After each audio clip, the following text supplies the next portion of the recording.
రాష్ట్ర ప్రభుత్వం సంపూర్ణంగా కులగణన చేసిన తర్వాతనే ఎస్సీ వర్గీకరణ చేయాలని మాల యూత్ ఫెడరేషన్ ఆధ్వర్యంలో ఓయూలోని ఆర్ట్స్ కళాశాల వద్ద నిరసన వ్యక్తం చేశారు. ఈ సందర్భంగా Mala youth federation chairman Mandala Bhaskar మాట్లాడుతూ కులగణనను మార్చి 10వ తేదీ వరకు కాకుండా మరో 6 నెలలు పొడిగించాలని డిమాండ్ చేశారు. ముఖ్యంగా దళితులకు సంబంధించిన 2025 సెన్సెస్ ప్రకారమే వర్గీకరణ చేయాలని కోరారు. ఇక 70 లక్షలు ఉన్న దళితులకు దాదాపు 22 నుంచి 23% రిజర్వేషన్ రావాలని అన్నారు. బీజేపీ పంచన చేరిన మందా మాదికృష్ణ 2025 సెన్సెస్ ప్రకారమే వర్గీకరణ చేయాలని ఎందుకు బీజేపీ నాయకులను ప్రశ్నించడం లేదని మండిపడ్డారు.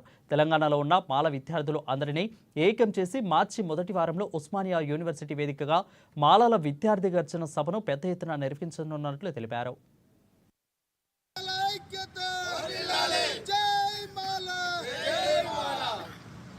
యావత్ తెలంగాణలో ఉన్నటువంటి మాల విద్యార్థులు నిరుద్యోగులందరూ కూడా చాలా ఇబ్బంది పడుతున్నటువంటి ఈ యొక్క సందర్భంలో మేము మాల విద్యార్థుల తరపున మాల సామాజిక వర్గం తరపున ఈ యొక్క రేవంత్ రెడ్డి ప్రభుత్వం చేసిన వర్గీకరణ చెల్లదు అని చెప్పేసి చెప్పదలుచుకున్నాం.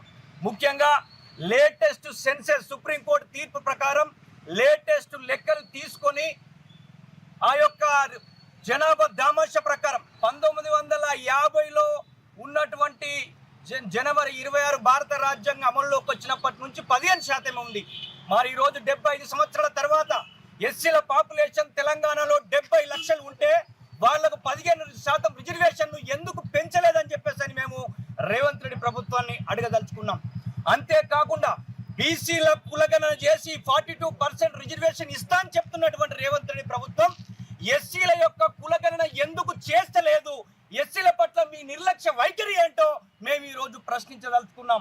ముఖ్యంగా మీకు దళితులపై మా సత్తా ఏందో ఈ తెలంగాణ రాష్ట్ర ప్రభుత్వానికి చూపెట్టే విధంగా రాబోయే రోజులలో మార్చి 1st వీకుల్నే మేము ఈ తెలంగాణ రాష్ట్రంలో ఉన్న అన్ని విశ్వవిద్యాలయాలు, డిగ్రీ కాలేజీలు, అన్ని కాలేజీలను తిరిగి యువతను, విద్యార్థులను, నిరుద్యోగులను అందరినీ ఏకం చేసి ఖచ్చితంగా ఈ ఆర్ట్స్ కాలేజ్ వేదికగానే మేము పెద్ద సభను నిర్వహించి మా సత్తా ఏందో ఈ రాష్ట్ర ప్రభుత్వానికి చూపెడతాం. రాబోయే రోజులలో అయ్యా మాల విద్యార్థులారా, నిరుద్యోగులారా, యువత మీరందరూ ఖచ్చితంగా గుర్తుంచుకోరి. ఇది ఖచ్చితంగా మనకు నష్టపోయే విధంగా ఉన్నది కనుక ఇప్పుడైనా మనం కష్టపడి ఇప్పుడైనా మనం మేల్కొనకపోతే మనకు రాబోయే రోజులలో మనం ఖచ్చితంగా నష్టపోయే అవకాశం ఉన్నది. ఆల్రెడీ నష్టపోయే పనులనే ఈ ప్రభుత్వం చేస్తూ ఉన్నది కనుక మనం అందరం మేల్కొనాలి. మన విద్యా మెదక్ జిల్లా రామయ్య